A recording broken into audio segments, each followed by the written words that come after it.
clickbait. That's what it is. It shows you that these ads all show you that you could be making $2,500 a week, $3,100 a week. But it's really all just manipulation and clickbaits. It's getting you to look at the ads, getting you to inquire, getting you to call about the job posting.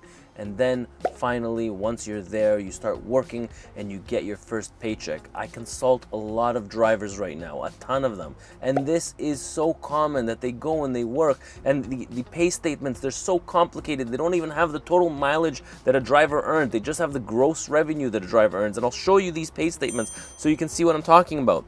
But a lot of it is just false and misleading, and the drivers are not happy. At the end of the day, drivers will catch on, and I will expose. And that's what I'm doing through these videos, is creating awareness for you guys out there that these things are just simply wrong. And you as a company driver out there should really be getting paid on a rate per mile, or a salary that pretty much covers everything. I see that that's more and more popular out there, getting paid a salary, so $80,000, $85,000, and it really covers your 70 hours in 7 days. Now, the top 4 reasons of why truck drivers are leaving the industry is number 1, long hours and the stressful schedule. I mean, we all know being away from, even if you're a local driver, a highway driver, you're out on the road for 14 hours a day. By the time you get to work, by the time you get back, literally there's only 8 hours left for you to enjoy, sleeping or some time with your wife and kids. If you're a long haul truck driver, I mean, you're out on the road for what, almost a week at a time before you get home. You do your 36 hours reset and then you're back on the road. So this schedule, I mean, how long can drivers do this for?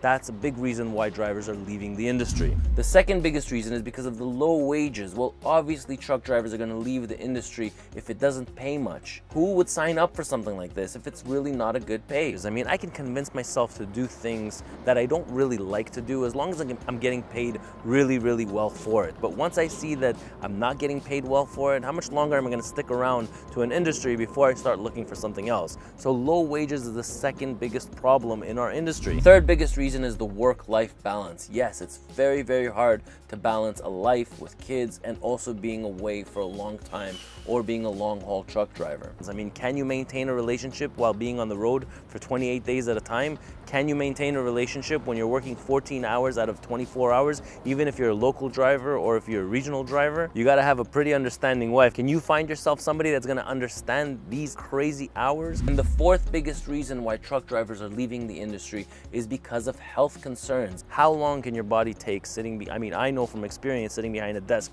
for 12, 14 hours a day. I mean, it takes a toll on you, and it takes a toll on your body, on your mental health state. When you're behind the wheel for 11 hours a day or working 14 hours a day, for days and days at a time, 27, 26 days out of the month, to be away from the family, to be away from the kids, that is hard, and drivers are leaving the industry. But if it paid better, would they stay? I actually believe a lot of them would stay if the pay was a lot better. So through this video, I'm going to show you how drivers are getting stiffed by getting paid a gross sales instead of per mile, and they're actually working for a lot less money than they would if they were working on a pay per mile or a salary base. And that's what we're going to get into right now. All right, that's it.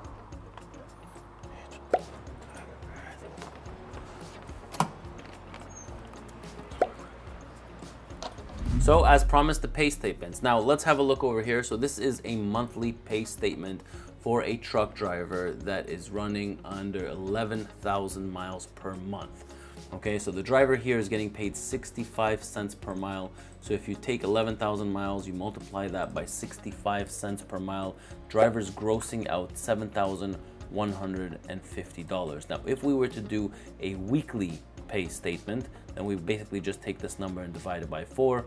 So we could do it over here, equals this number, and we divide it by 4, and that will give us a weekly pay statement of $1,787. Okay, so this is what drivers are supposed to be getting paid, a rate per mile, whether it's 65 cents, 68 cents, 64 cents, doesn't matter. It doesn't make that big of a difference. What makes a huge difference is when you start paying the driver a commission.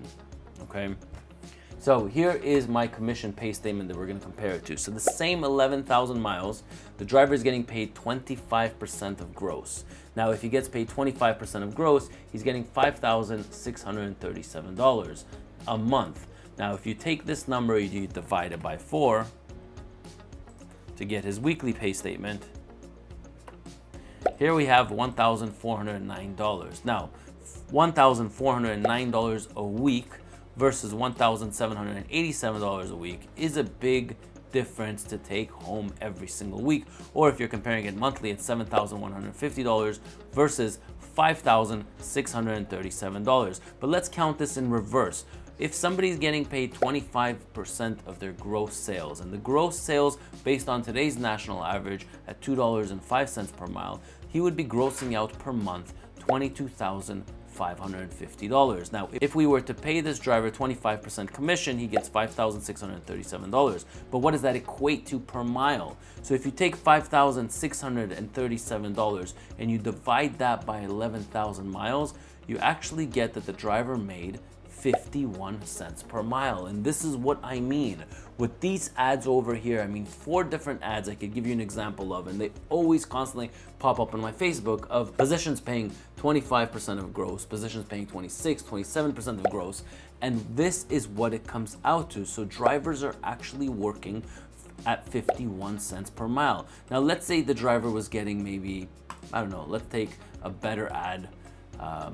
Let's take the example where the driver is getting paid 28% of gross, or even 30. The highest one that I've seen is 30%. Okay, now you might think to yourself that 30% is a lot, but is it really? Let's have a look at what it does to the numbers. So the numbers actually get to $6,700, which is still less than getting paid 65 cents per mile. So now our national average is $2.05 per mile for the month of August. Now, can you imagine what's going to happen if the national average falls to $1.90 or $1.95? Well, first of all, our dealerships are going to have a lot more trucks than they have right now. Owner-operators are going to be literally just walking away from the trucks if they haven't done it already. Now, what happens to a company driver that's getting paid gross per mile when the national average falls at $1.90? Then you're looking at even a bigger difference. Drivers will be working under 38, 39 cents per mile. So you need to make an end to this right now. You got to stop entertaining these positions with paying drivers gross sales.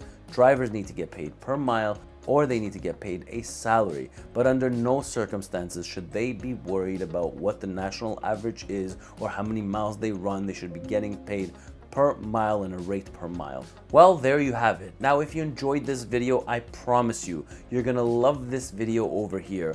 It's the biggest reasons why owner-operators fail in our industry. It's a top 5, and it's an unbelievable video and currently has about 50,000 views, and I literally just released it last week. So make sure you watch that video. I'm Ronen, R-O-N-E-N, and I'll catch you in my next video.